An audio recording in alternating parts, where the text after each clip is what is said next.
Shalom. Selamat pagi. Selamat menyambut Hari Buruh. Saya sudah lama tidak jadi buruh, cuma jadi penganggur. Hari ini kita tidak ramai di sini sebab setahu saya dua keluarga ada urusan di Syokandis. Stephanie dan Rose hari ini menghantarkan ibunya. Hari ini ibunya meninggal dunia.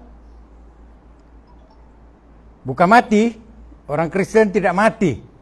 Yesus berkata, orang yang percaya kepadanya akan hidup selama-lamanya. So, kalau saya dipanggil untuk melayani di tempat penghiburan, tempat orang meninggal, hari pertama kita tidak mengatakan, oh si Anu sudah mati. Oh that fellow died. Tidak. Hari pertama semua bahasa di dalam dunia ini ada perkataannya.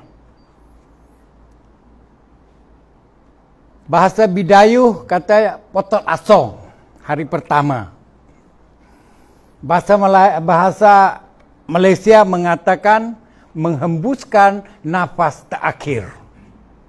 Itu hari pertama. Kita termasuk orang Kristen kadang-kadang si Anu udah mati. Dah 2 hari mati. Dah 3 hari mati. Ada nak pakai bahasa lembut sikit, sudah meninggal dunia. Ada satu orang telefon saya, katanya, Uncle kalau ada masa, datang ya semayang, babai aku mau doi, katanya. Aku pergi di sana, aku disuruh ngajar, aku disuruh sharing. Kata aku, bula amat. Bulanya anak yang nang babai yang mau doi. Ti polong-polong ti ni. Penipu budak tu yang panggil beritahu saya bapak ya, apa ni neneknya sudah tidak ada. Ini duduk bareng mayat ni apa? Katanya sudah tak ada. Mau doi katanya ni. Dia polong-polong ni.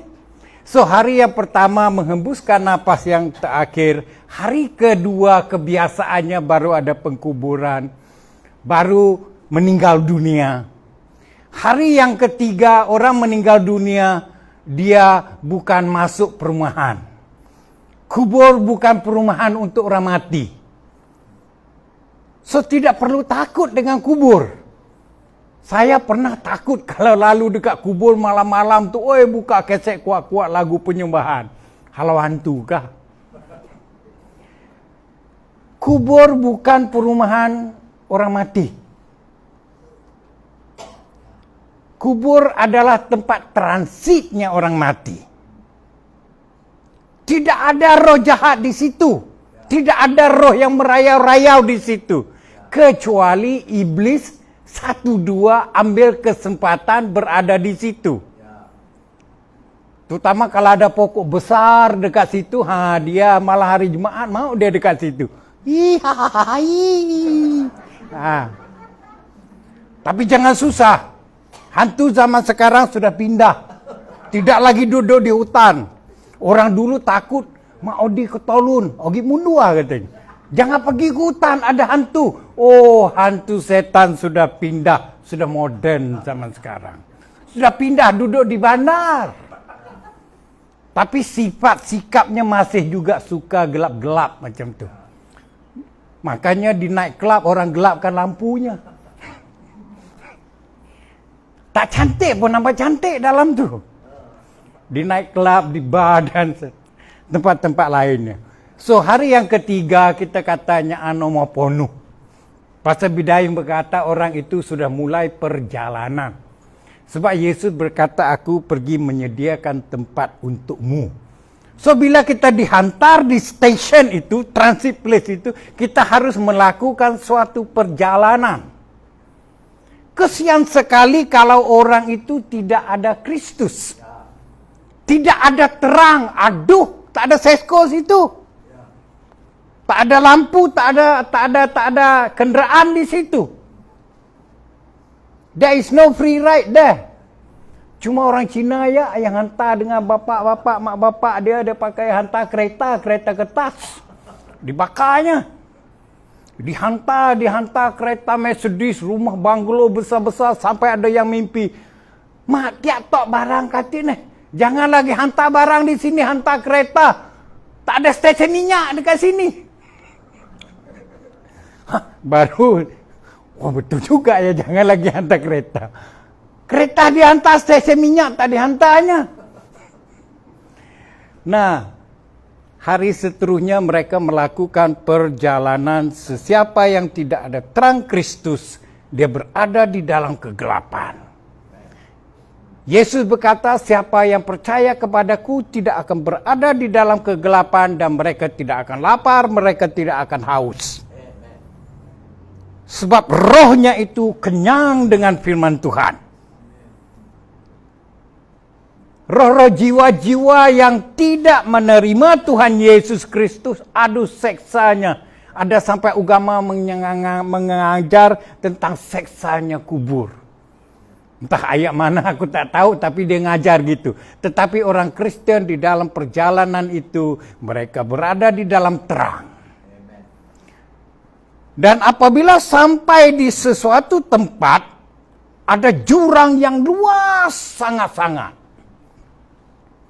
Ada jurang yang sangat-sangat luas di situ. Mereka akan motak jonjang di ayuh or something like that, bahasa Bidayuh. Mereka harus melalui suatu jurang yang luas.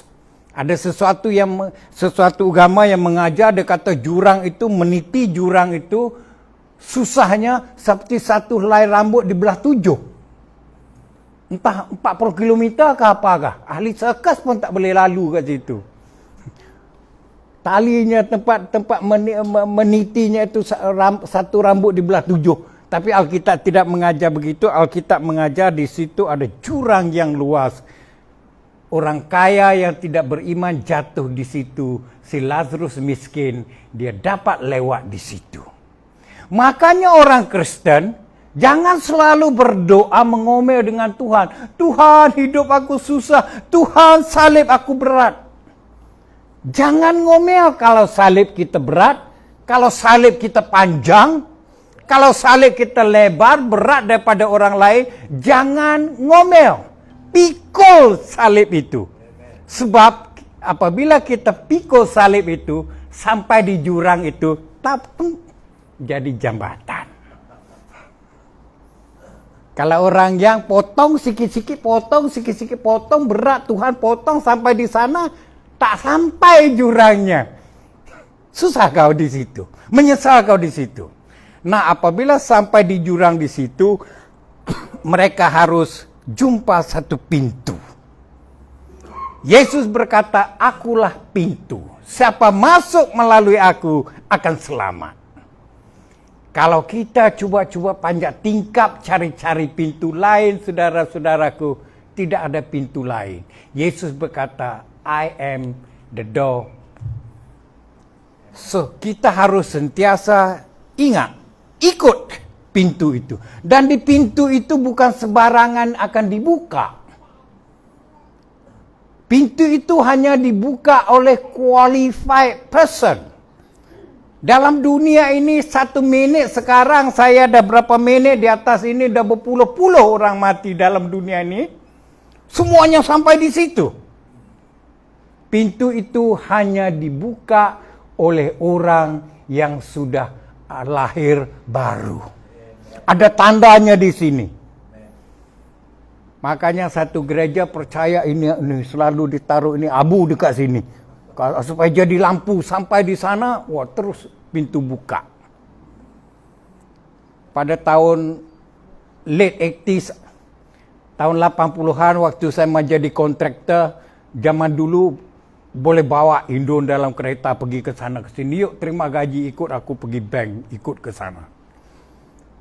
So aku turun daripada kereta aku sampai di pintu bank, aku tabik begini. Aku masuk. So yang di belakang aku, Indon, dia datang 2-3 orang kat situ. Woi, tabik juga dia. Pintu bank buka, masuk. Wih, boleh bos.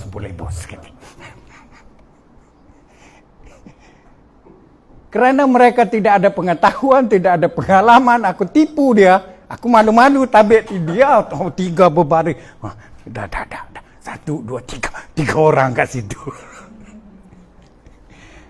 Sebab dia tidak ada pengetahuan, dia main ikut-ikut, jadinya lucu. Orang ketawa dengan dia.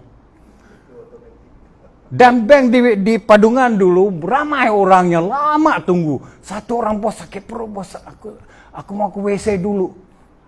Aku apa benda WC ni? Rupa-rupanya WC itu toilet ya.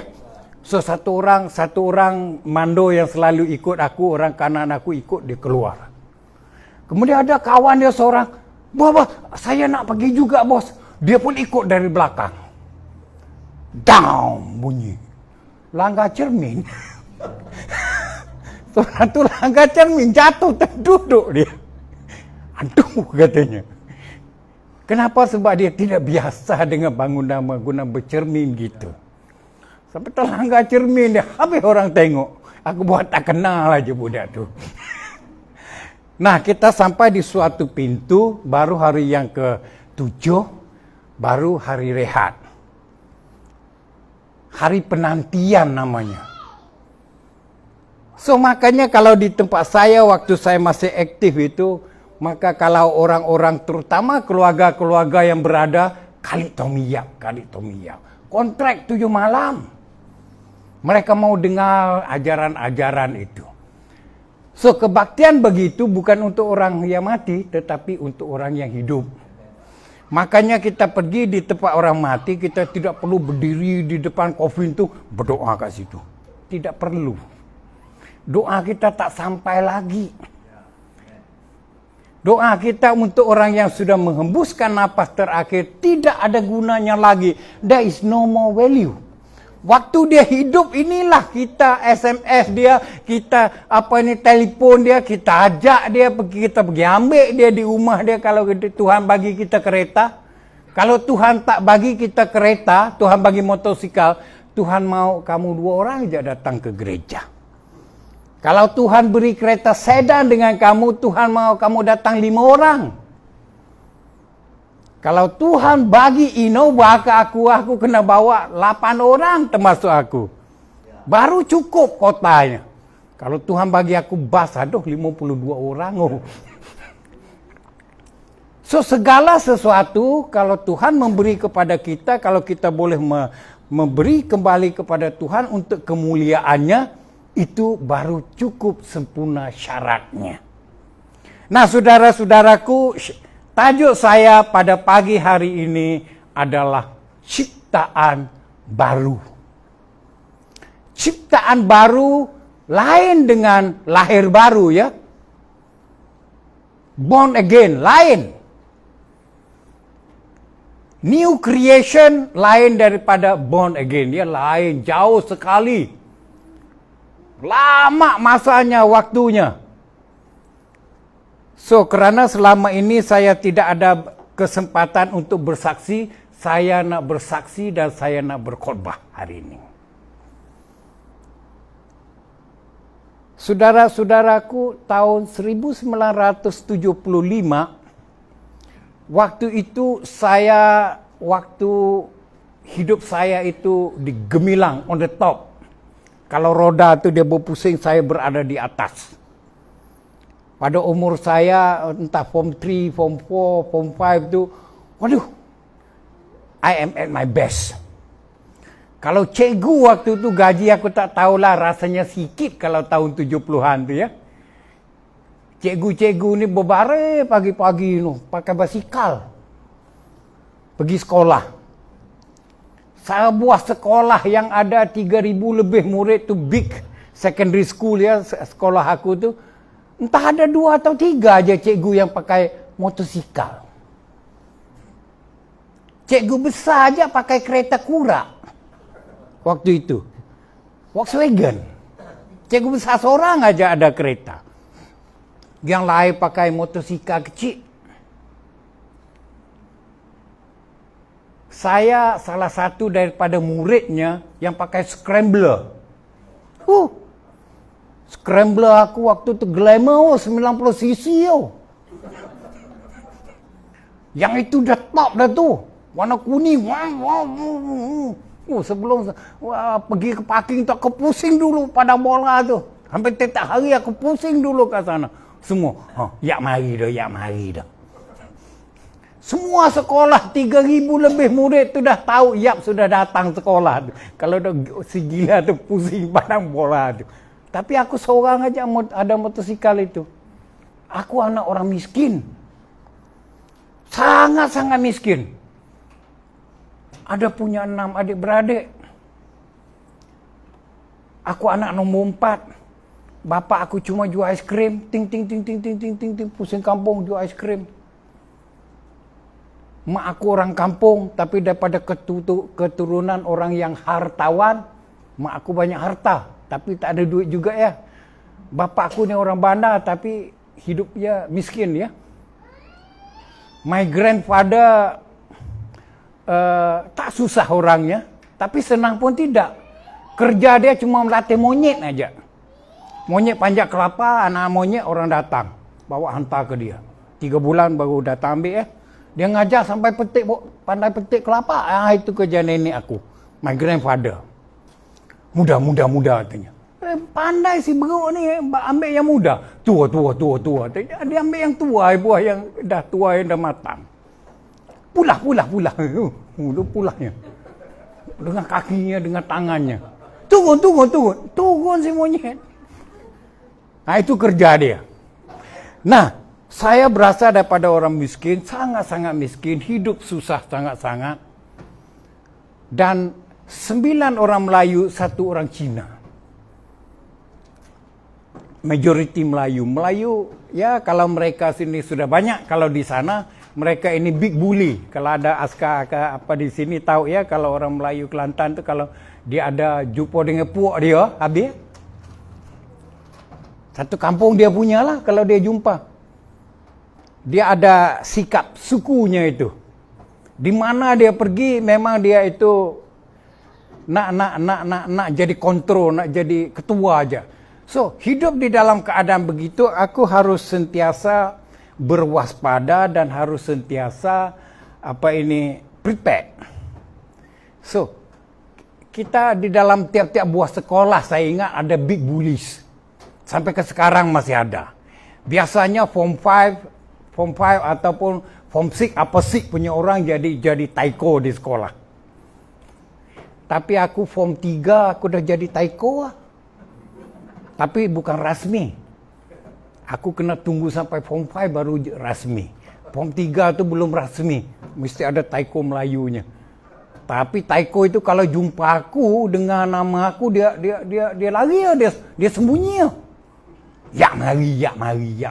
Yak orang bebel.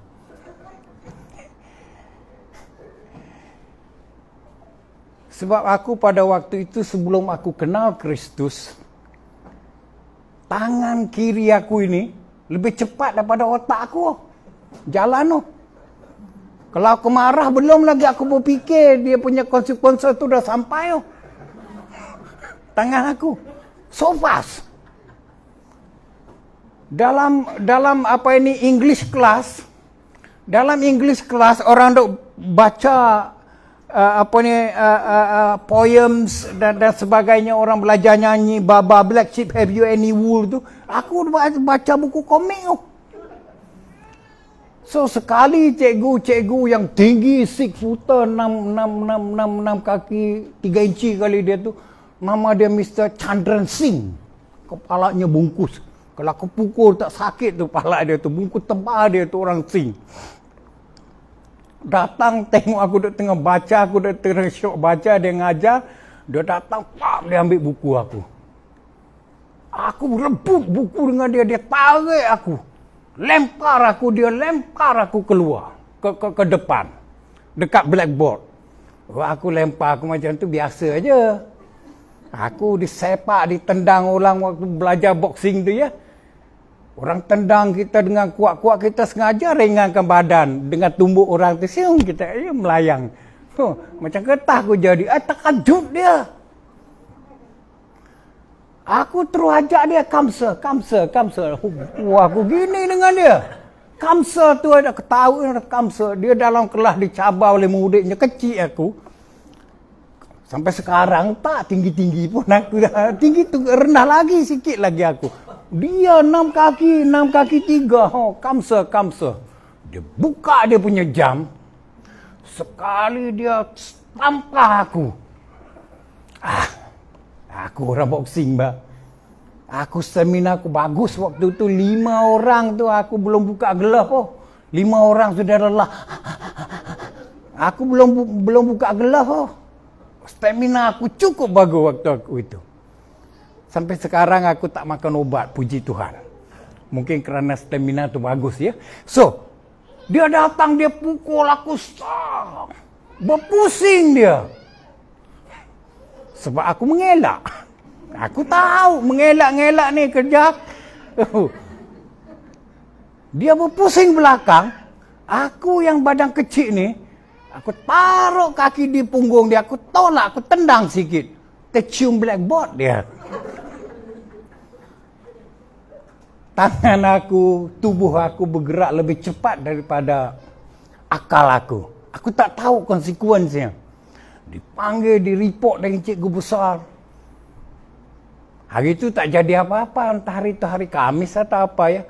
Monday baru kena public assembly. Monday buka sekolah ya. Ada public assembly. Semua murid daripada remove class form 1 sampai form 6 tu semua berbaris dekat situ beribu. Cikgu di atas tingkat atas tu berbaris. Oh hari ini ada public cane. Kena rotan satu budak lawan cikgu. Bertumbuk dengan cikgu. Kurang ajar. Nama dia Yap Cheng Kua. Tu dia. Kena cane aku. Depan orang ramai. Kena cane habis bersurai. Assembly bersurai. Orang masuk kelas orang. Kena rotai. Aku tengok aja. Aku angkat tangan gini. Diam semua. Tak ada seorang pun berani mengejek aku lagi. Nah, saudara-saudaraku, begitulah gaya hidup aku sebelum aku menjadi orang Kristen. Sebelum aku percaya dengan Kristus. Satu guru sekolah aku nama Vincent Chiu, orang Hainanese ya. Vincent Chiu dipanggil oleh Tuhan supaya memberitakan Injil kepada murid-murid. Nak kepada tempat lain tak boleh ya. Banyak sekatan di Kelantan ya. So dia mulai menjemput murid-murid untuk datang ke kelasnya, untuk ke rumahnya untuk belajar Alkitab. So dia jemput Chua. Kawan aku, classmate aku, dia jemput Chua. Chua pun terpujuk ya. Kerana Chua ni suka matematik. I hate maths. Maths make me mad. Aku tak suka matematik ni. Sampai sekarang aku tak suka matematik. So, Mr. Chua orang pertama pergi ke kelas tu. Kemudian we pergi. Sebab we ini anak orang lebih miskin daripada aku. Dia itu orang main pingpong dan basketball dan seterusnya, orang sport juga. So dia orang keduanya. So kemudian ada yang 1-2 yang lain pergi, kemudian mereka di dalam doa-doa, Mr. Chiu di dalam doa-doa, dia beritahu oleh Roh Kudus di dalam hatinya. Panggil Yap datang. Mr. Chiu bring Yap to me. Gitu. Dia pun debate dengan Tuhan. No God, not that boy. That boy is bad. Seperti kali di dalam Alkitab. Jangan Paulus itu orang jahat. Begitulah Mr. Chiu tu jawab dengan Tuhan. Tuhan kata tidak, aku dah pilih, aku dah panggil orang tu, aku dah pilih. So dia suruh kawan aku jemput aku. So kawan aku datang jemput aku, dia kata, ya Mr. Chiu suruh kamu pergi ke rumahnya malam hari Rabu. Ada free mathematics tuition. Kata aku, tak payahlah free mathematics tuition. Tak payahlah pandai-pandai jadi cikgu apa benda. Cikgu pakai motosikal, pakai basikal aja. Aku pakai scrambler. Aku businessman tu. Aku smuggler. Di Kelantan pada waktu itu beras harga RM1.10 sekilo. RM11 satu plastik bag 10 kilo tu ya. Dulu tak pakai plastik bag, pakai brown paper bag gitu. So, kalau beli di Thailand yang harga RM1.10 tu, kalau beli di Thailand dia RM1 aja. So, kalau aku bawa satu guni namanya 1 kilo tu, boleh untung RM10 tu. Satu bag.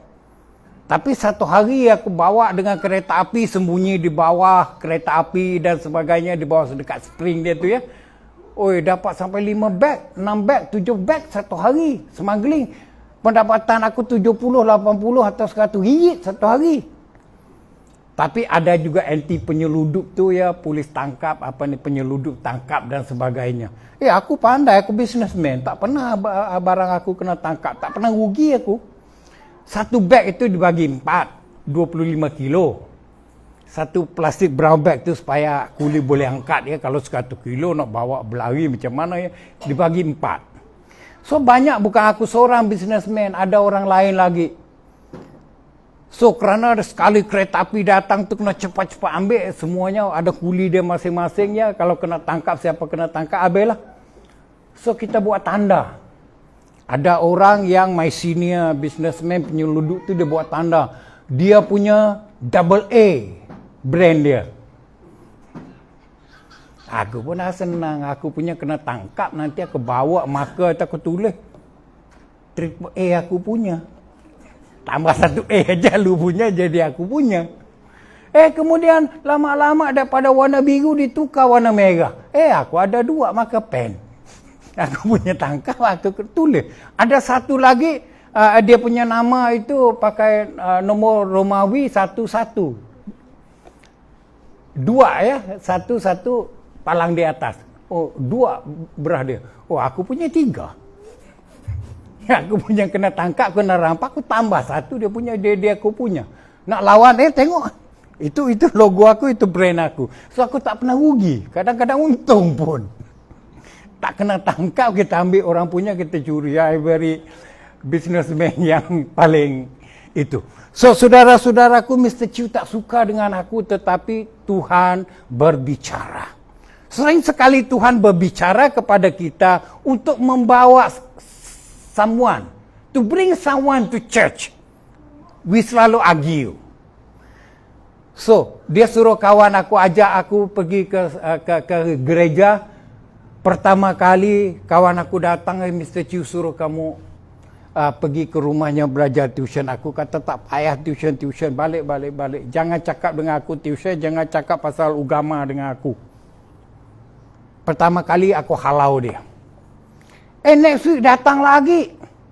Mr. Chew suruh kamu datang, free tuition. Lepas tuition katanya, lepas tuition 45 minit tuition, 15 minit aja baca Bible. Datang. Aku marah dia. Aku kata, this is the last warning. Kalau kamu datang lagi, beritahu aku, jemput aku, suruh datang tuition, kemudian 45 minit matematik tuition, 15 minit baca Alkitab, last warning kau. Aku angkat tangan aku macam tu. Dia pun balik. Takut dia. Takut. Minggu yang ketiga, datang lagi si penakut ini. Rupa-rupanya mereka sudah balik ke tempat sana. Mereka berdoa. Roh Kudus memberi kekuatan kepada mereka ini. Yap loh. Orang yang tangannya bergerak lebih cepat daripada otaknya. Datang lagi. Roh Kudus memberi keberanian. Mr. Chew suruh kamu pergi tuition. Aku dah bagi last warning. Terpaksa aku bagi last warning dengan dia. Sekali lagi kamu datang, kata aku, Dengan apa ini free tuition, dengan baca Alkitab ini, siap kau. Ini last warning. Datang itu nak sebut last warning. Dia balik. Takut dia. Nampak takut dia. Minggu keempat, aku pun dah lega. Datang lagi. Roh Kudus dia tengah bicara. Roh Kudus dia tengah api, Roh Kudus dia menyala-nyala. Tak boleh duduk diam dia orang. Berdoa kat sana. Sebut-sebut nama Yap kat sana. Roh Kudus pun mau nyala-nyala. Bila Roh Kudus datang membaptis kita, mencip kita baru, apinya itu menyala-nyala. So dia datang lagi kali keempat. Aku nak warning apa lagi? Dan lah 2 kali. Dah repeat again. Salah tu. Wrong English tu. Please repeat again. Repeat tu dah again. Apa lagi again. Aku dah bagi last warning. Nak kena bagi apa lagi. Dah tak ada bahasa dah aku. Datang ke 4 kali. Mrs. Chiu suruh kamu datang. Aku pun. Ayalah datang-datanglah. Aku ikut. Kerana dia dragging, you know. Bila aku datang ke sana pertama kali aku dengar sharing khotbah Bible reading dia orang tu. Kata ini orang Kristian. Memang betul-betul gila ni.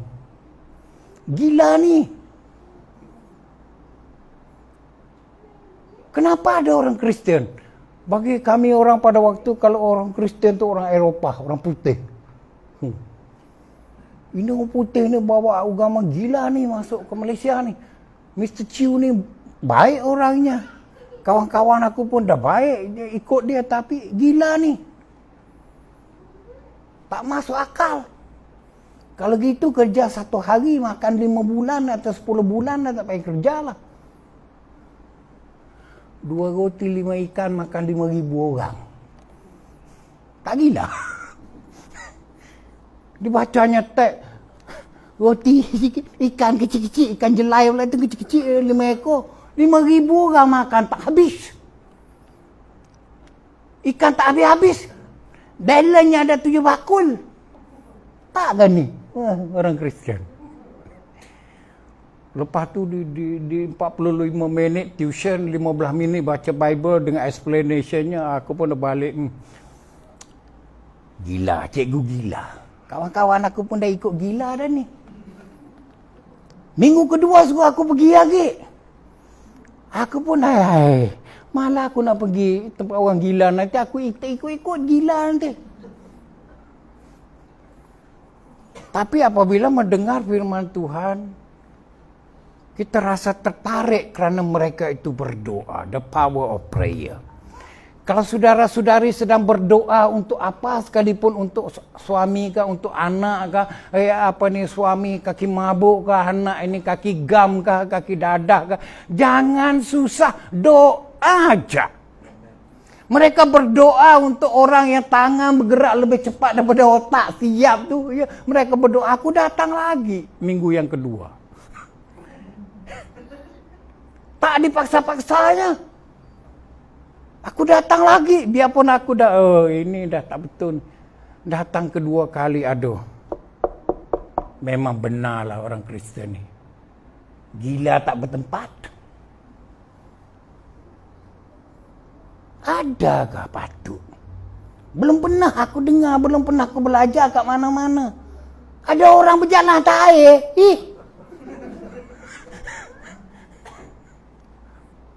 Aku balik dengan rasa ngejeknya agama Kristian, dengan rasa tak percayanya. Dengan ketawanya aku ini. Adakah patut ada orang nama Yesus jalan atas air? Belum ada lagi dalam dunia, belum ada buku sejarah. Daripada form 1 sampai form 3, form 4, form 5, tak ada lagi dalam buku sejarah orang boleh berjalan atas air. Aku balik.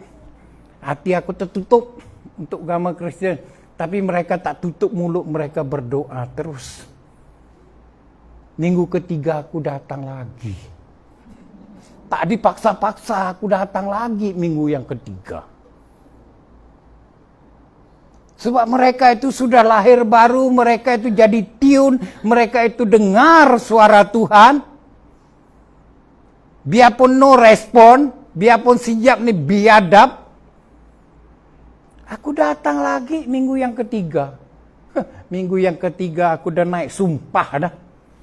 Tak nak dah, aku dah ikut dengar-dengar orang Kristian bodoh ni. Adakah patut? Pak Hari mati. Dipanggil. Keluar dia tu. Belum ada lagi. 4 hari mati. Dipanggilnya. Keluar dia.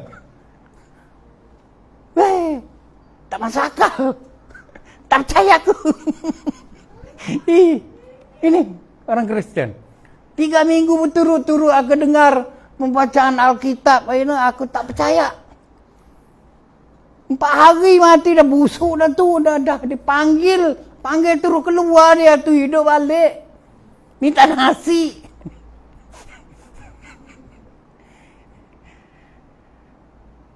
Tetapi mereka ini biarpun Mr. Chew young Christians, dia dicipta oleh Tuhan, dia berkobar-kobar oleh api Roh Kudus. Biarpun dia diejek oleh guru-guru lain, dia tidak disukai oleh orang-orang satu banda kami itu. Bapak-bapak orang tua kepada kawan-kawan aku yang pergi tuition kemudian jadi Kristen tu, ada beberapa orang yang datang jumpa dia, marah-marah dia, beritahu nak komplain dengan guru besar dan sebagainya. So dia di dalam keadaan tertekan begitu, tetapi dia terus menerus melayani. So agak beberapa tahun yang lalu, waktu saya di dalam perjalanan pergi ke Finland, saya singgah di Kuala Lumpur, di Klang. Dia duduk di Klang ya, Mr. Chew ini. Dia kata, Pastor Tommy, I want to belanja you makan katanya. Cikgu aku panggil aku Pastor Tommy. Hormat aku nak belanja aku makan. Aku pun dengan segala hormatnya, oh thank you sir. Aku ikut dia. Pergi ke mall. Dia kata today, since there is a cheap sale, katanya offer sale, you take 3 katanya. I pay for you. Ni seluar ni yang aku pakai ni Mr. Chew beli ni. Kira-kira 40 tahun kemudian aku jadi Kristen, dipimpin oleh dia. Kemudian dia panggil aku, Pastor, aku belanja you. Dia beli 3 seluar untuk aku. 300. Ada offer. Kalau tidak, entah 69, entah apa satu. So, he respected me so much. Di dalam WhatsApp chat dia panggil aku Reverend no. My teacher yang lead me to Christ panggil aku Reverend Tommy Yap dia panggil aku. Shalom Reverend, how are you? Long time no hear from you, no news from you. Nah, saudara-saudaraku, apabila seseorang itu dilahir baru, si Nicodemus John pasal yang ketiga tak faham. Pemimpin sebuah negara itu. Dia itu pemimpin agama Yahudi. The best top student dalam teologi, dalam Taurat dia tu ya. 40 orang yang pilih dia tu. 40 rounds voice tu. Suara bulat 40 orang Sanhedrin tu yang kat tangan pilih dia tu. Sebab dia top student, the best person, nama dia dikenal, dia jadi pemimpin orang agama Yahudi. Dia tak reti, dia tak faham. Dia datang kepada Yesus. Yesus, apakah aku harus buat supaya aku dapat kehidupan yang kekal? Yesus kata senang aja, kamu harus lahir baru. Dia kata, tak mungkin lah. Sebab Tuhan dia di sini. Tuhan dia in the knowledge. Bukan in the heart. Tuhan ada dalam hati, bukan di kepala. Ya. Dia pakai kepala. Tak mungkin. Misai dah putih ni. Umur dah 60 lebih, misai dah putih. Takkan masuk balik dalam perut mak. Kalau dulu waktu kecil, ya okey lah. Manusia beranak ke mana? Aku dengar kawan aku kecil-kecil. Beranak aku mulut lah. Orang kecil dah kata mulut, anda boleh keluar sesuatu ya. Bukan. Bukan kau mulut orang beranak. Oh, kau itu try to explain. So, Nicodemus itu pakai logiknya. Takkan masuk dalam perut mak balik, aku dah tua ni. Yesus explain. Kamu harus lahir baru di dalam air. Baru di dalam roh. Banyak orang yang lahir baru di dalam air, baptize. Banyak orang jadi Kristen kerana sudah dibaptize. Ada gereja yang masih baby dah dibaptize. Aku mau tuwi, baptize kan. Tak aku ala kuek katanya. Aku dah lama, zaman dulu lagi aku dah baptize. Aku masih kecil, aku masih baby katanya. Baptize. Ada orang yang baptize agak sesuai dengan Alkitab. Repent and be baptized. Bertobat dan dibaptis. Terserahlah gereja mana dia buat cara mana ya. Pertama kita harus lahir di dalam air. Nah, apabila saya sudah dibaptis, beberapa tahun kemudian,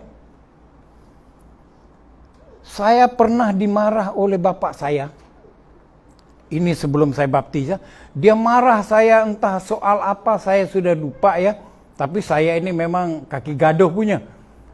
Tiap minggu ada punya Melayu yang datang report dengan bapak aku. Weh, anak kamu kau hajar, pukul anak aku sampai biru.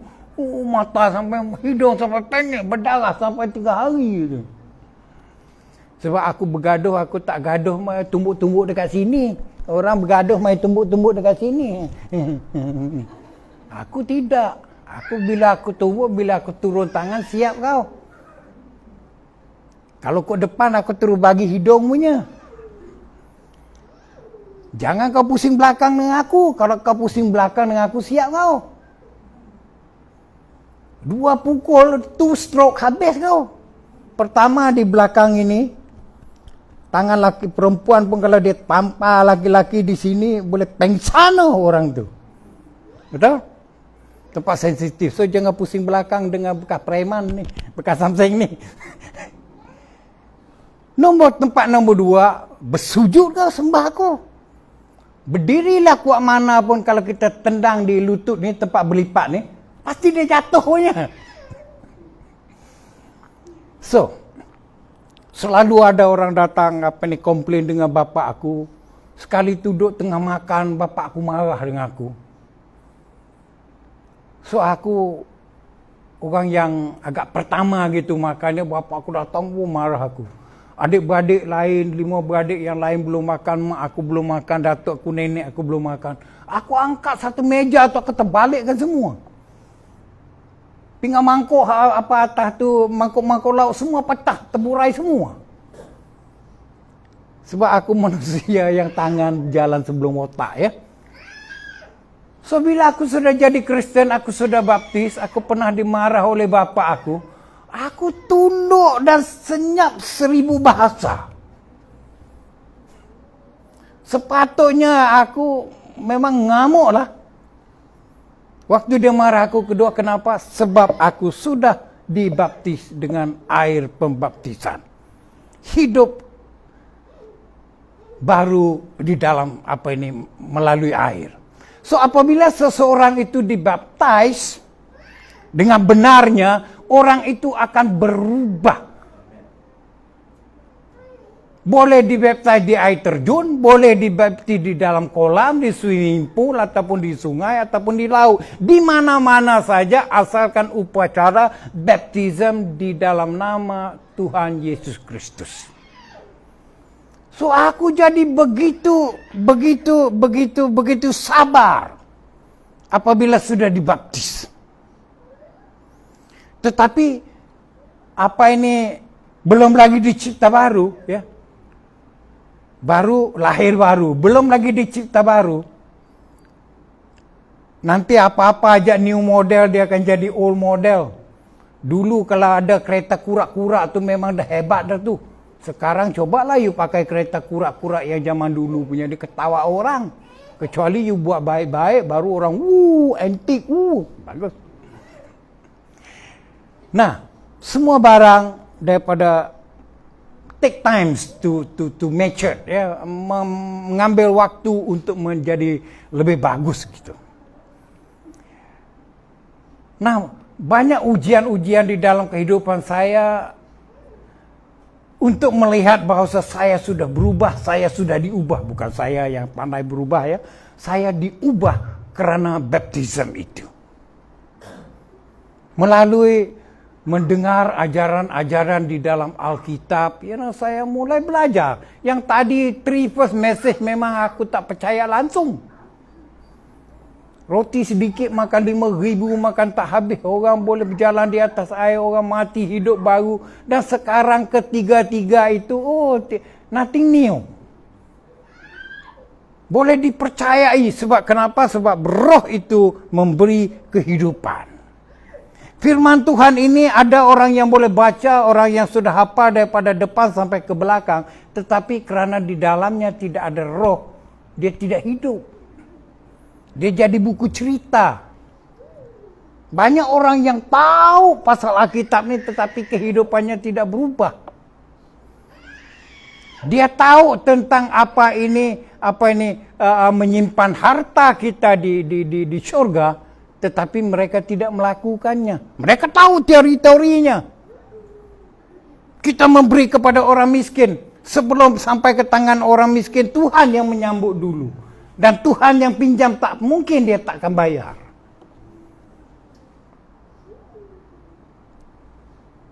Dan sering sekali ya pengetahuan orang itu banyak, tetapi praktiknya tidak ada. Sebab there is no life in it. Spirit is life. Roh itu adalah kehidupan. Mereka belum lagi dilahir di dalam roh. So, apabila sudah dibaptize, saya sudah berubah sedemikian, tetapi masih banyak kekurangan. Sebab di dalam saya itu, di dalam dunia ini, semua orang di dalam dunia ini ada 3 roh yang boleh mempengaruhi seseorang manusia itu. Pertama, roh dia sendiri yang Tuhan hembus waktu dia lahir. Waktu Adam dicipta, ia daripada debu, dan Tuhan menghembuskan roh itu, dia mulai jadi hidup. So, roh yang sama, Tuhan hembus. Makanya apabila di funeral, kita berkata, Tuhan memberi, Tuhan mengambilnya kembali. Ya, itu yang Tuhan ambil. Bila roh seseorang itu meninggalkan tubuhnya, jasadnya, maka dia akan berhenti berfungsi. Jantungnya, semua kidneynya, organnya, semua berhenti kerana roh itu yang memberi kehidupan. Saya tengok video Pastor Miller, dia mengajar tentang Tuhan tidak ada rencana untuk orang mati. Tuhan mencipta orang Adam di taman Eden dan mencipta Hawa untuknya. Tetapi saya tunggu dengar detailnya macam mana, Pastor. Kerana kesuntukan masa, Pastor Miller tak sempat untuk ceritakan detailnya. Biar aku yang cerita. Tuhan mencipta manusia lelaki.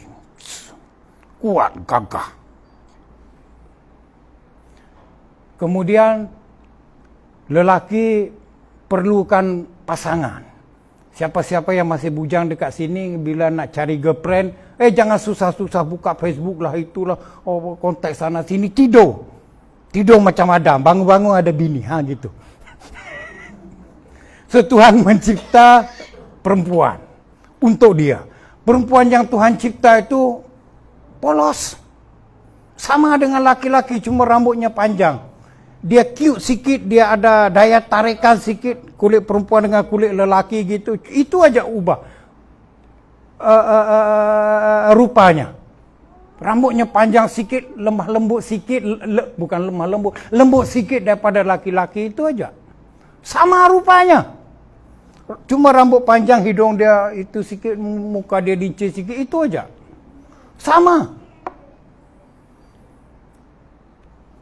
Apabila mereka mulai berdosa, apabila mulai mereka makan buah larangan, Hawa yang makan dulu dan habis dia makan baru dia bagi suaminya. Itu sikap perempuan. Banyak dia punya. Dia bagi sikit dengan Adam. Adam pun aduh matilah kita ni dah makan. Tuhan kata tak boleh makan. Maka matilah makan. Dia pun makan. Mati sama-sama lah yang katanya. Dia makan dia telan. Bila dia telan belum lagi masuk dalam itu badan dia, Tuhan datang. Manusia apa kau buat? Terkejut, lekat ada Adam's apple. Sampai sekarang ada. Perempuan pegang kalau tak ada. Tak ada, kau dah telan. Itu berubahnya dulu sama aja tuh. Semuanya lurus. Adam's apple. Perempuan tak ada sebab dia dah makan duluan. Bila Tuhan datang, manusia apa kau buat? Terkejut, timbul dekat dada. Siapa timbul makin besar, makin banyaklah dosa itu. Kalau dulu polos aja, sama aja, same model aja. Itu additional dia yang tak tulis kat situ. Pastor Miller dia hati-hati, tak ada dalam kitab dia cakap, aku cakap. Itu aja perubahan dia. Nah, saudara-saudaraku, makanya apabila seseorang itu sudah lahir baru datang ke gereja menjadi RCIA, menumpang mengintai tengok apa itu agama Kristen. Jadi dia masuk, dia dibaptis, maka dia akan kalis ataupun tidak buat lagi dosa-dosa. Dan seterusnya harus lahir di dalam roh. Kalau roh seseorang itu tidak dijamah oleh Roh Kudus, kamu boleh jadi Kristen daripada datuk nenek kau jadi Kristen, tapi tidak ada Roh Kudus, tidak memberi kesempatan kepada Roh Kudus untuk berinteraksi di dalam hidup, kamu akan hanya menjadi Kristen tradisi. Banyak Kristen yang cuma tradisi. I was born in a Christian family. I was baptized as a baby. Tidak ada roh di dalamnya. Mereka lemah. Kalau tidak ada roh di dalamnya, namanya mayat. Ini. Kalau tak ada roh di dalam ini, namanya mayat. Bukan Tommy Yap nih, mayat. Orang tidak akan tanya, lagi mana Tommy Yap? Mana Ki Pedau, orang tanya, mana si mati itu, si mayat itu. Nanti orang kata, itu si arwah itu nak ditanam di mana? Tak ada lagi orang, Mr. Tommy Yap will be buried where? Tak ada. The dead will be buried where? Nah, itu orang tanya. Tak ada lagi nama-nama atau hormat itu. Kalau roh sudah tidak ada di dalam. Makanya harus lahir di dalam roh. Harus ada upacara, ikut upacara pembaptisan dalam Roh Kudus. Tadi waktu aku duduk kat situ, aku dengar worship leaders tadi bla bla bla dalam bahasa Roh Kudus. Aku pun apa benda ni, bahasa apa ni? Orang Afrika mana ni? Secara manusia, yes. Bila dia belajar ni, buku mana dia beli ni? Aku dah dengar. Adakah yang macam aku dengar di satu gereja tu, yang nama dia karismatik. Bahasa roh dia, di bahasa roh dia. Santa Maria.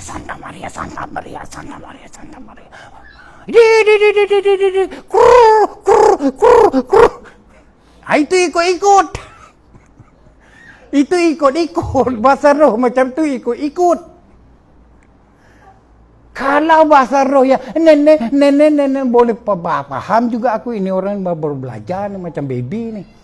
Baby nak minta makan dia nenek. Kalau nenek bahasa roh aku faham. Ini baru belajar sehari dua aja nih. Yang tadi pula bunyinya sampai aku terangkat aku. Roh aku yang terangkat kerana dia berbahasa roh. Tapi pengertian aku tanya, belajar dari mana ni budak ni, dia ni bahasa roh. So, kalau berbahasa roh itu ya boleh kita berbahasa roh di dalam gereja among the tongue speaking members. Kalau di tempat asing jangan. Nanti orang kata kita gila. Paulus berkata lebih baik aku berbahasa 5 perkataan yang boleh dimengerti daripada 500 ataupun berapa bahasa orang tak mengerti. Kalau orang itu belum lagi dijamah, dilahir di dalam roh, memang dia tak ngerti. Dia kata orang itu gila. Bila kita berdoa untuk orang pengusiran roh iblis, jangan pakai bahasa roh. Nanti dia tak paham, iblis tak paham bahasa roh. Nanti dia apa benda ni dia cakap dengan aku sampai tengking bahasa apa benda aku tak faham ni, aku disuruh buat apa. So bila anak-anak buka pelayanan, nak buat healing ministry, ya kena belajar. Kita ada gereja, kita belajar dulu nak buat healing ministry group, kita belajar dulu. Aku mengajar satu grup untuk buat healing ministry. Kataku kita tumpang tangan.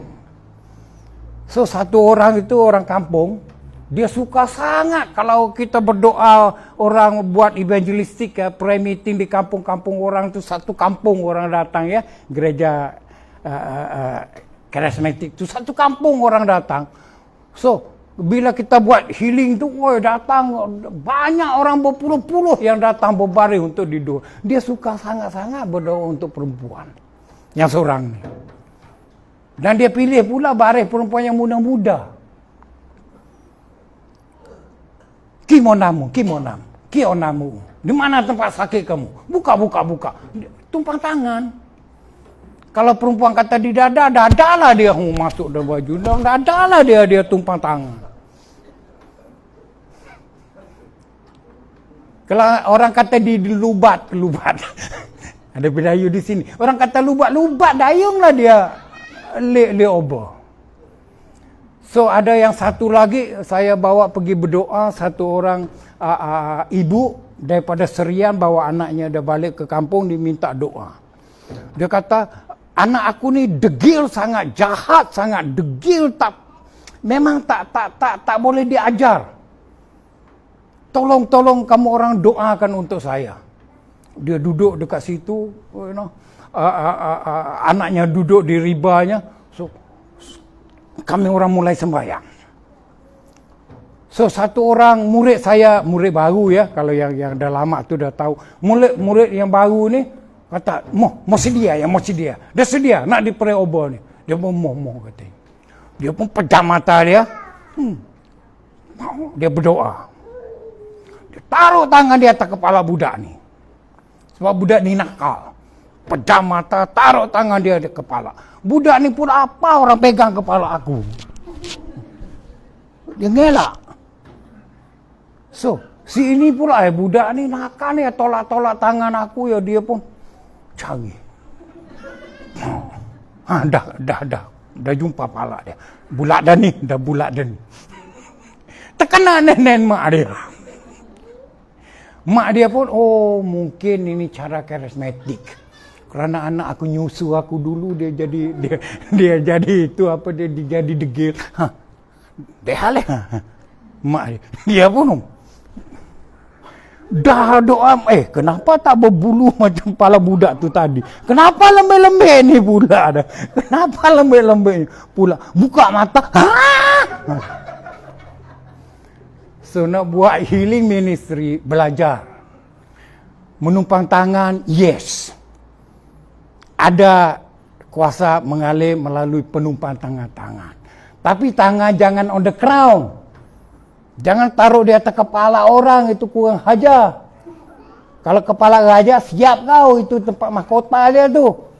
Kalau orang muda taruh tangan di atas my crown, biarpun dalam gereja aku kata kau kurang hajar. So bila kita pergi rumah sakit, kita pergi rumah orang, kita tanya, balok menang dia ingat, tangan kita taruh atas dahi, betul? Ini rasa kasih, peduli, betul? Menumpang tangan ada caranya, jangan daripada kiri ataupun daripada kanan. Nanti jatuh orang tu, ke kiri, ke kanan. Apabila di pray over kan ada itu rest in the spirit, betul? Jangan daripada belakang, habis dia. So a lot of things to learn. Everything kita boleh pelajari pada Alkitab. Kalau kita nak hidup di dalam roh, melayani di dalam roh, kita harus belajar selok-belok cara-caranya. Begitu. Nah, saudara-saudaraku, Nikodemus yang tidak mengerti tentang kelahiran baru ini, dia ingat masuk balik dalam perut mak dia, dilahir lagi. Tetapi Rasul Paulus mengajar 2 Korintus 3:17 berkata, therefore if anybody be in Christ, he is a new creature. Bila saya diambil oleh Tuhan, bila saya dipanggil, diambil oleh Tuhan, banyak perkara berubah. Saya seperti sebuah kereta buruk tertinggal di tepi jalan. Dijumpa oleh Tuhan. Tuhan pun ada seorang mekanik masuk ke kampung, berjalan-jalan dalam kereta dia, test dia repair kereta orang, dia nak test drive. Udah bagus ke tidak berjalan. Bila sampai di satu tempat dia tengok sebuah kereta buruk di tepi jalan. Buruk dah kereta tu. Catnya sudah berkarat-karat. Bodyworknya sudah berlubang-lubang. Nama kereta tu MG.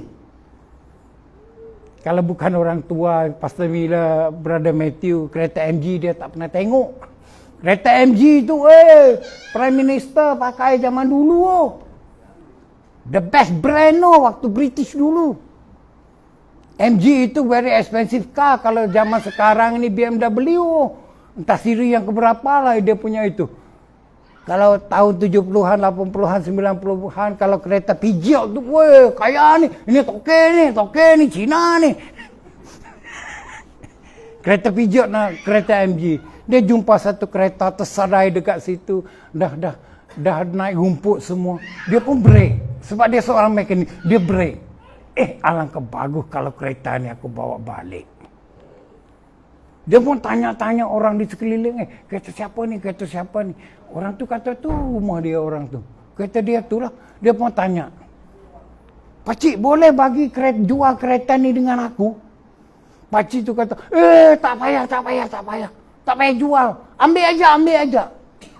Kereta ni rosak disimpan kami nak keluar. Bila nak keluar nak pusing ke kiri, terlindung tak nampak. Ambil ni pri ambil aja. Dia nak beli, seorang mekanik dia nak beli. Tuhan tak ambil kita pri, dia ambil kita the price. So dia bawa kereta dia, tarik kereta ni towing bawa balik ke workshop dia. Hidup saya macam condemn useless car. Itu kesaksian. So apabila sampai di workshop, aduh Tuhan, polish saya, digosok saya pakai kertas pasir. Ditaruh di grinder, di grind dengan itu steel brush. Sampai bunyinya. Kerana hidup saya, sifat sikap saya di luar itu memang sangat-sangat teruk. Kalau saudara ada suami yang masih macam itu, anak-anak yang bersikap biadab dan kurang ajar macam itu, useless kamu ini. Hidup kamu ini tak guna. Berkarat, tak berguna ni. So, mekanik ini bawa pulang, dia clean the paintwork, ya. Di mana ada rosak di grindnya, kemudian di sandpapernya, di brushnya. Catnya yang sudah luntur, diubahnya. So, kereta yang buruk tadi, the useless car tadi, dah siap bodyworknya. Dan dicat. Pastor, kereta itu dicat. Metalik. Gold metalik. Kereta buruk tadi dicat balik. Dan dibuang karat-karatnya. Dicat balik oleh mekanik ini. Dengan metalik gold color. Kemudian waktu saya belum Kristen, saya tak ada purpose in life.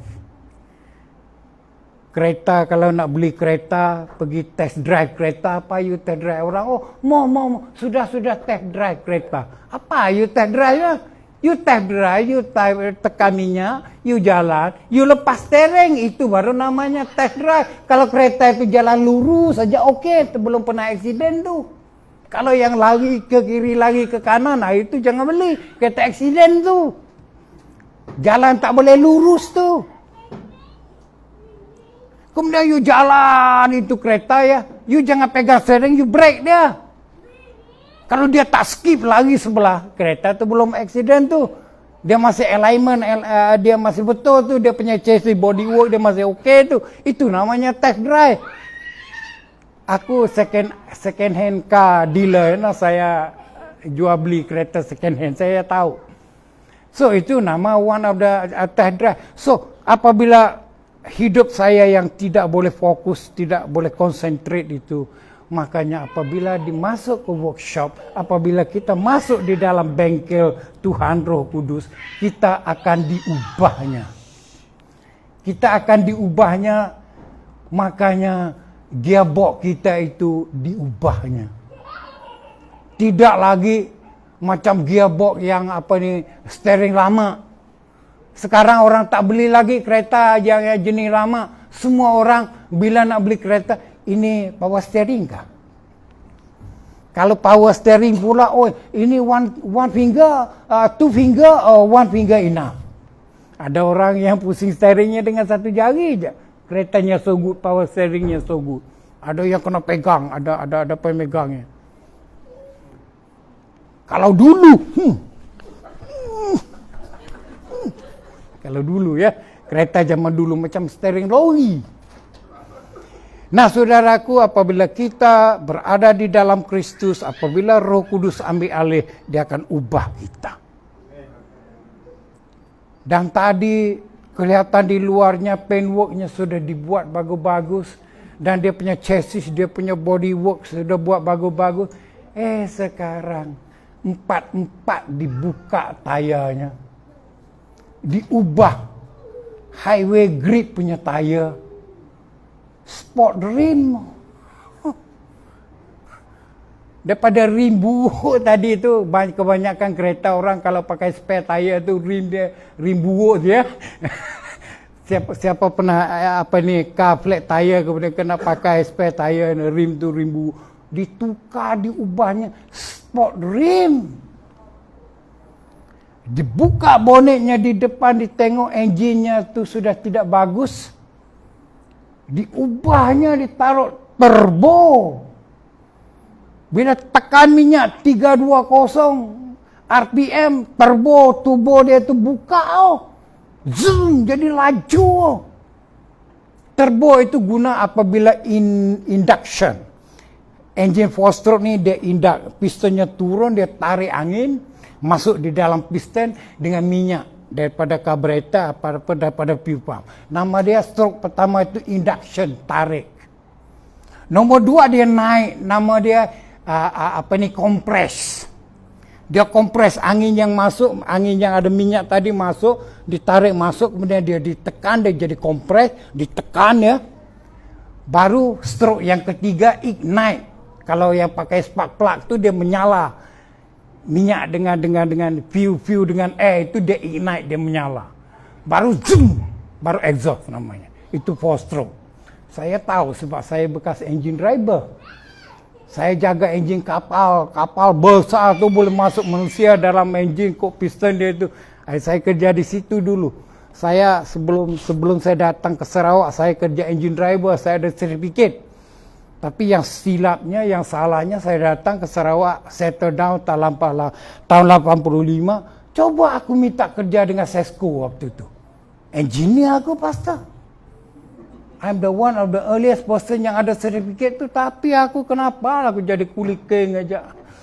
Jadi kontraktor sendiri terkiar-kiar, tapi praise the Lord. Bila-bila aku nak berhenti kerja, aku tak sayang. Aku nak tutup somel aku tutup gitu aja. Sebab I am the boss. Aku nak cuti, senang dulu. Sebab aku nak cuti, aku yang approve cuti aku. Berapa lama aku nak cuti, aku yang approve dia. Aku nak pergi Filipina 3 minggu, nak pergi belajar short term Bible school, aku approve. Aku yang beli tiket untuk aku. Pocket money aku, gaji aku terus jalan sebab aku yang bayar gaji aku. So aku nak tutup syarikat aku, sawmill aku, senang. Aku nak tutup construction company aku, senang. Sebab aku tak ada lesen, aku pakai lesen orang aja. Ya, tapi banyak projek yang aku dapat dulu. Kemudian aku nak tutup syarikat agriculture, aku ada 120 orang kuli buka ladang sawit dia. Aku tutup gitu aja. Sebab aku beritahu aku dah cukup aku kerja, dah tired ni. Aku juga yang jadi mando.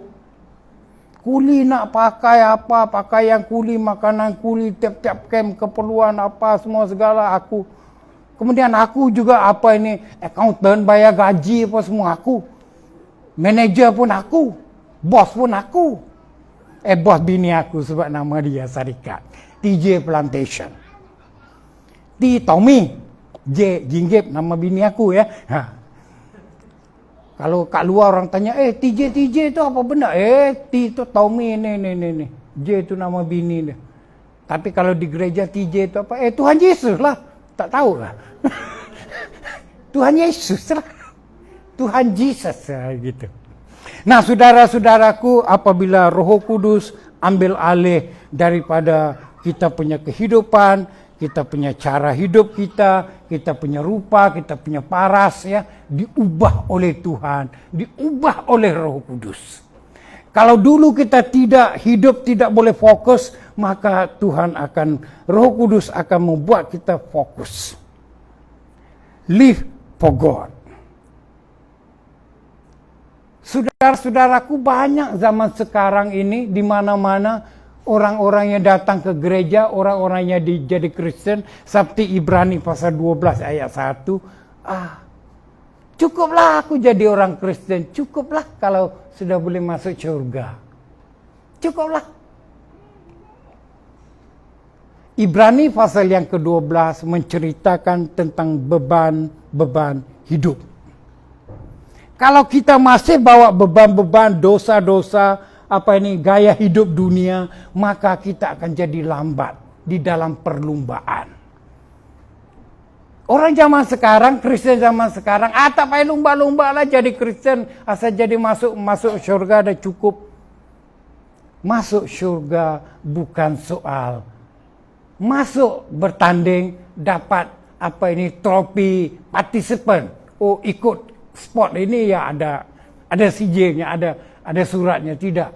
Pertandingan hidup sesuai Ibrani pasal 12 ada kalah menangnya. Tahu atlet Olimpik kita nak pergi Olimpik 6 tahun kemudian. 6 tahun kemudian dia nak pergi Olimpik. Dia berlatih 4 jam paling kurang tiap-tiap hari. 310 hari sebulan. Setahun dia berlatih. Cutinya amat sedikit. Dan dia practice every day except Saturday and Sunday. Itu Olimpik. Kerana dia nak pergi berlari sekali itu aja kalau runner punya itu ya. Kalau jumper tu yang orang Sarawak dapat nombor 1 jumping tu.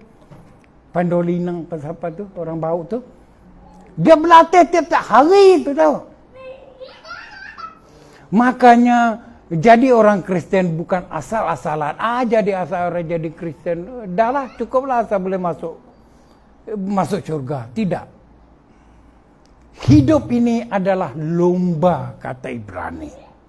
Lomba itu ada kalah, ada menangnya. Kalau you arrive at the end, at certain second, you akan dapat certain reward. Kalau you lambat datang, lebih daripada masa dia, coach tak akan ambil kamu masuk Olimpik. If you are not doing well, you are not doing excellent di dalam kehidupan, Kristen asal-asalan aja tidak berbuah. Kalau pokok tak berbuah dalam buku Matius 3:10 kata kapak ada sedia. Pokok yang tak berbuah ditebang. Yohanes pasal 15 menceritakan tentang pokok dengan cabang ranting-rantingnya. Kamu dan aku adalah ranting-rantingnya. Kalau kita tidak berbuah, dipatahkannya, dibuang, dicampak.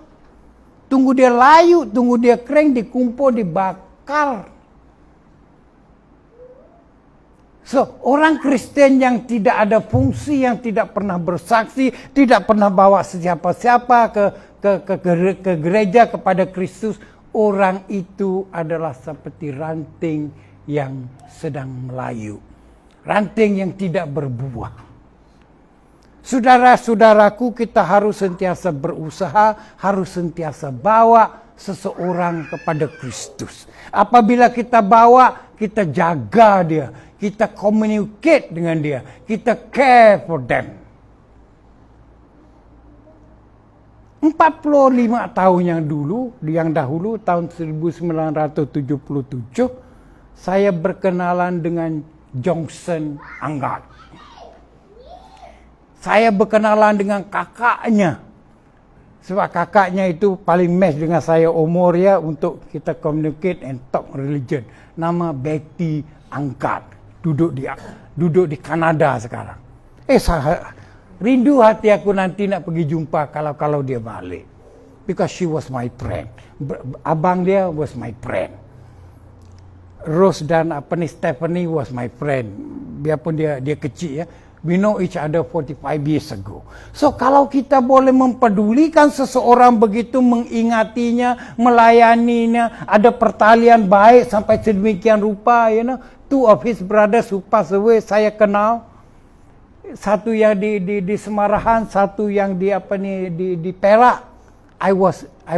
Saya duduk dengan mereka beberapa hari. Saya dibawa melayani di tempat gereja mereka juga di sana. Sitiawan namanya tempatnya. So saudara-saudaraku, kalau Tuhan menaruh di hati kita tentang membawa sesuatu jiwa, sesuatu keluarga, buatlah. Bertanggungjawablah. Keep in touch with them, pray for them. Saya bukan ingat mereka sekadar ingat. Saya mendoa untuk mereka dan mereka cooperate very, very well. Husband Stephanie. Pastor, ini untuk beberapa beg semen lah, berapa beg cukup lah. Ini untuk buat gereja tu. Dihantar. I just know the husband, the family I know for a long time ago. Brother dia, berapa pastor? Berapa pastor? How much should I give Johnson? So brother-in-law dia, ini for bag of semen. Sedang dia bercakap dalam chatting. Pastor, ini additional bank in. Untuk apa ni? Tadi aku tengok gambar dia tu, pastor. Sepatutnya bagus sikit lah. Keluarga pastor berpakaian, untuk pakaiannya. Ya, katanya. Seorang apabila dia tu sudah hidup, berada, dipimpin oleh Roh Kudus, mereka itu sentiasa dengar bisikan Roh Kudus. Mr. Chu dengar bisikan Roh Kudus, jangan kamu tinggalkan Yap tu. Yap tu akan jadi sampah masyarakat kalau kamu tidak bawa dia ke kaki Yesus, menjadi hamba Yesus. Aku memang sampah masyarakat. Umur 15-16 tahun aku dah jual pistol. Aku dah jual peluru. Di Thailand, di sempadan Thailand, peluru itu macam gula-gula batu aja. Dijual di tuck shop ya, di dalam botol dia itu. Yang ini botol gula batu yang bulat tu, dibungkus dengan kertas putih tu. Ada warna kuning, ada warna merah, ada warna putih tu. Yang 5 biji 10 sen tu dulu. Diambilnya gitu. Peluru pun macam tu juga kalau di Thailand zaman tu. Hampir semua rumah ada pistol, ada senapang punya di sana. Senang di sana. Pistol harga RM45 je satu. Askar masuk ke hutan operasi, keluar semua askar berbaris buat report. Pistol hilang dalam hutan waktu operation. Tahu-tahu dia jual dengan kongsi gelap. Peluru dia senang beli. Dan aku waktu meniaga berah, aku pernah ditembaknya. Kiau. Waktu itu aku lari memang kalau 100 meter, 400 meter tu memang dapat nombor 1 lah aku. Apa tidaknya peluru hidup peluru tembak. Kiau kerana krisis menyeludup dia. Aku lari laju sekali. Bersip-bersip aku supaya tak kena tembak. Entah habis kali peluru 7 biji ditembak. Tapi tak sengaja, tak sengaja dia tak kasih kena kali. Bukan hebat sangat aku larinya. Tapi selamat aku. Sebelum aku kenal Kristus, sebelum aku dijamah oleh Roh Kudus, sebelum aku dipeduli dan didoa oleh Mr. Chiu, hidup aku teruk. Petang aku kena tembak tu. Petang tu, aku cari kawan-kawan aku, satu meja. Malam ini on me, aku belanja satu meja. Datang kawan aku dekat 10 orang. Kamu pergi cari orang yang tembak aku tu. Kamu potong jari dia, bawa kasih ke aku. Tak perlu bunuh lah.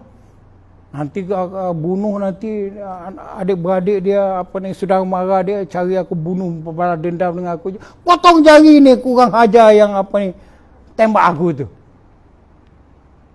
Di Thailand tembak orang tu RM50 pun dia tembak orang. Daripada atas tolak naik atap dia. Piau, piau. RM50 je. Dia 50. RM20 dah jahat. Kalau 50 tu dah kes besar tu, orang dah hebat. Aku belanja kawan makan satu meja, 10 orang datang pergi memburu. Petang itu sebelum maghrib lah kata Melayu, sebelum Melayu semayang dah bawa tangan. Jari ni masih berdarah lagi. Kalau 10 hukum aku langgar semua. Itu aku sebelum aku jadi Kristen dulu. Sebelum aku dijamah oleh Roh Kudus. Now, closing is, pada waktu baptism Roh Kudus, acara pembaptisan Roh Kudus, kami orang buat bulatan, mulai berdoa, minta kehadiran Roh Kudus, kerana kami masih baru pada waktu itu, diajar. I was taught how to speak in tongue. Macam ni, you must participate, mesti mulai. Kalau dengar orang di sebelah, kamu membuat juga. Aku pun ikutlah orang sebelah. Dalam aku ikut tu tak lock automatic. Apabila lock automatic, dia jalan sendiri lidah tu. Dia mulai jalan sendiri. Tapi waktu mulai jalan tu masih juga kurang lancar. Lama-lama berapa saat kemudian, berapa minit kemudian jadi lancar. Bahasanya jadi lancar. Kemudian apabila saya sudah mulai berbahasa Roh Kudus itu, aku terasa seperti ada satu tangan yang besar. Aku rasa tangan yang besar pegang kepala aku, ditariknya.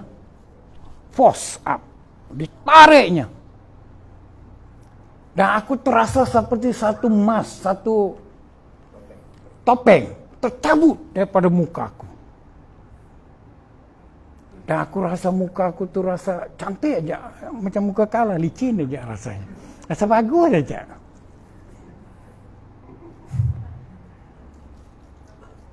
Dan kami berdoa entah certain time, mungkin half an hour or so, kat situ.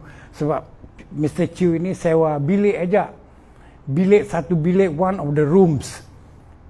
Itu Mr. Tan dan guru-guru lain sewa bilik di situ, kami pakai dewan.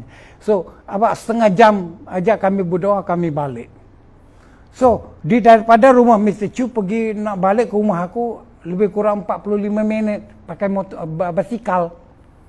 Aku tak ada lagi pakai motosikal waktu itu ya, aku udah pakai basikal dengan kawan-kawan aku. So kami pakai basikal balik. So dalam pakai basikal tu aku bercakap dengan kawan aku, tadi bagus experience tadi ya. Bila Roh Kudus datang kita rasa aman, damai, sejahtera, this world is ours, you know. Kemudian dalam bercakap dia pun buat sharing, dia cakap, aku pun rasa macam tu juga, aku pun rasa macam ni juga. Bila aku bercakap, I relate the experience to my friend. Entah bagaimana, kalau keluar bahasa roh, dengan dia pun tengok aku. Dia pun senyum. Dia tak ngejek aku, dia tak ketawa aku. Sebab dia pun mengalami perkara yang sama. How beautiful it is to be touched by the Holy Spirit. Rasa hidup itu begitu confident. Rasa dunia ini tidak ada masalah. Tidak ada sesuatu yang susah lagi. Kalau dulu itu balik daripada Bible study itu takut diejek oleh abang. Aku ada 2 abang. Abang sulung aku tu dengan abang aku nombor 2 suka ejek aku. Orang Gauteng ni, orang Gauteng ni. Orang Kristian dah balik katanya. Orang Gauteng ni. Dia pun ngejek kita. Dia ngejek kita. Kita dulu jenis manusia yang tangan jalan sebelum otak tu dah layu dah tak ada. Dia ngejek kita. Kita paling-paling haleluya. Diejek orang haleluya. Lau ya. Kaki kong lau ya. Kita diejek orang, diejek oleh abang. Kalau dulu tangan dah jalan dulu ya. Diejek orang ada rasanya pedih rasanya tak. Kita pun haleluya. Lau ya lu kaki kong ya. Kita puji Tuhan. Hail Yahweh. Haleluya is Hail Yahweh daripada perkataan Hail Yahweh. Lau ya lu kaki kong ya. Ngejeknya kita. Aduh, tetapi di dalam hati ini bertahan sampai menjadi penginjil. Bahasa Indon, penginjil keliling dunia. Sampai kakak aku pernah datang daripada Kuala Lumpur, Negeri Sembilan. Anti aku datang daripada daripada Kuala Terengganu. Abang ipar aku, orang Ipoh pernah datang ke rumahku di Bau. Kenwa. Si cepai bo sele gua mai tengok. Mereka bertiga datang. Asal kami tidak dibaptis, kami orang tak nak balik.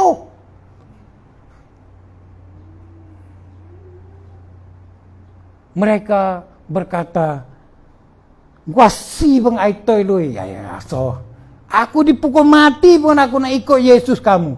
Sebab dia tengok aku berubah daripada kecil ya. Keluarga babai aku tu banyak cucu dia, yang paling jahat aku lah. Tapi yang paling berguna sekali-kali dia tengok pada waktu itu ya, aku lah. So dia datang, dia kata, pukul mati pun aku nak ikut Yesus kamu. Bertiga ini datang. Sekali ini datang tak dibaptis tak balik. Aku pun bawa lah ke gereja Sensible Catholic Church di Bau. Pada orang ni nak dibaptis. Baptis gereja Katolik setahun kena belajar katekisme Setahun tak boleh ke? Tak boleh adjust ke? Ini abang ipar aku, ini kakak aku lah ini. Tak boleh, no way. Kemudian cari pula gereja-gereja yang lain. Tahu-tahu ada satu gereja boleh. Kalau ada envelope bagus, tak ada pun tak apa.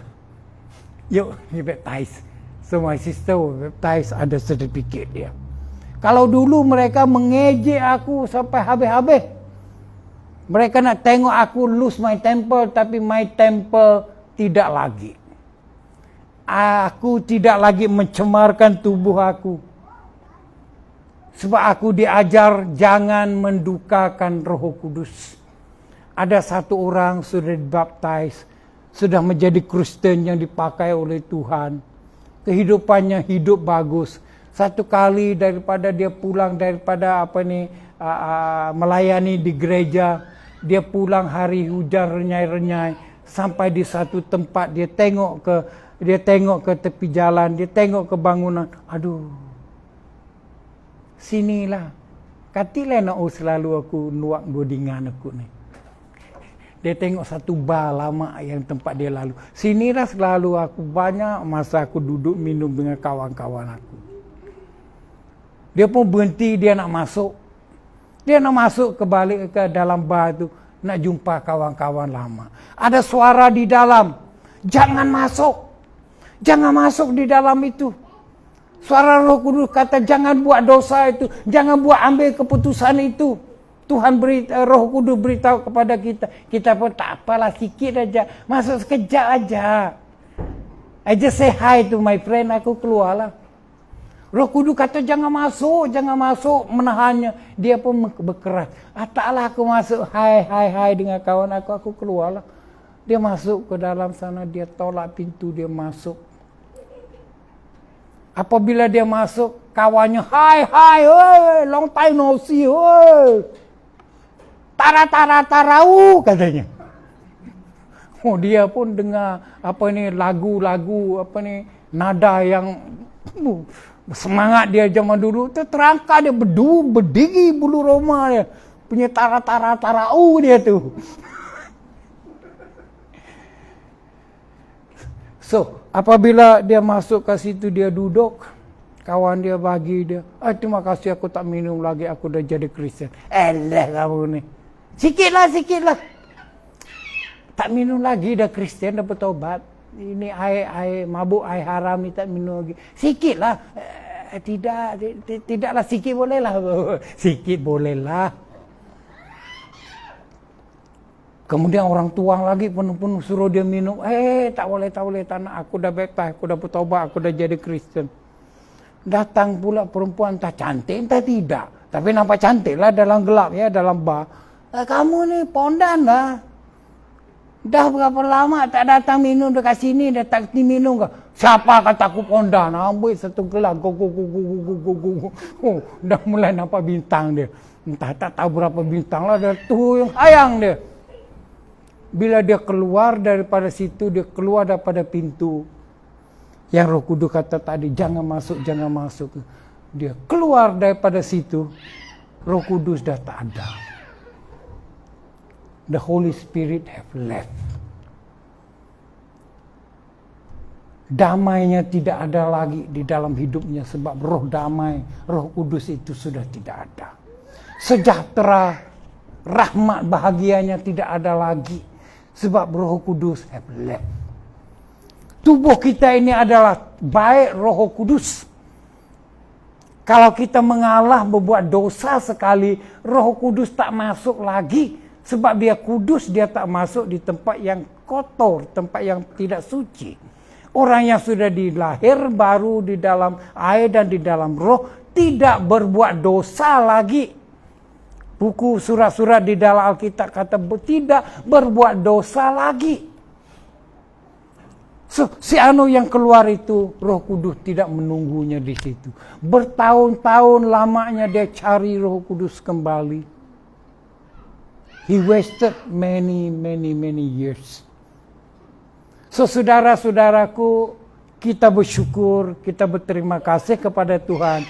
Kita berada di dalam sebuah gereja yang mengajar Alkitab, yang mengajar tentang kebenaran firman Tuhan, dan yang tongue speaking church. Gereja yang berbahasa roh, gereja yang begitu bebas. Good.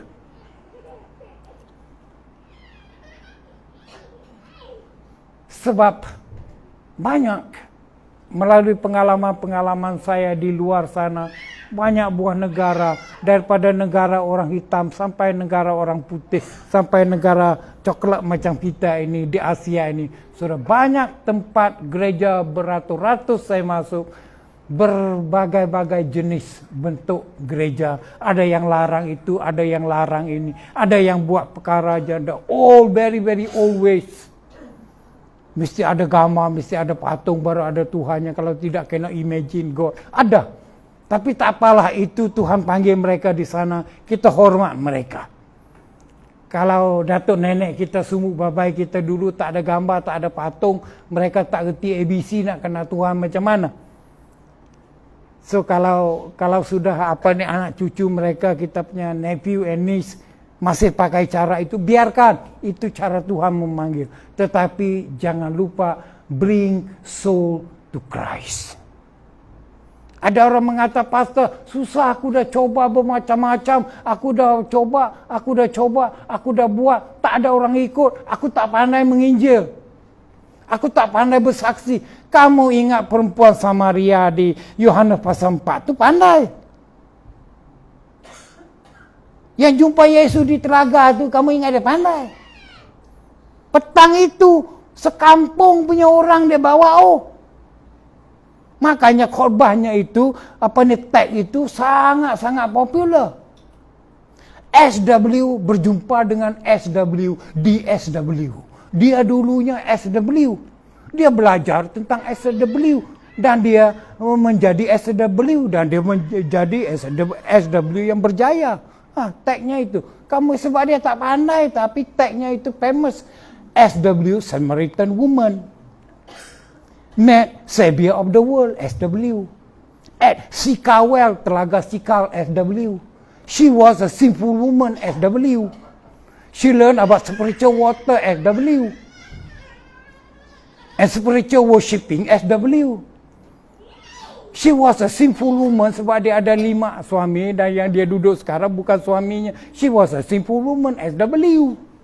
Dan dia keluar pergi beritahu orang, aku dah jumpa orang yang tahu pasal soal aku daripada dulu perkara yang aku buat tak pernah beritahu orang semua. Dia tahu semua. Dia ini mesti utusan daripada Allah. So dia become soul winner. Dia bawa orang kepada Tuhan. SW, 7 kali SW. Tag tu penting tu. Famous tu. Senang diingat tu. 7 kali SW, Yohanes. Samaritan Woman. Sudah. Saudara-saudaraku, bawalah, paling tidak bawa suamimu atau istrimu.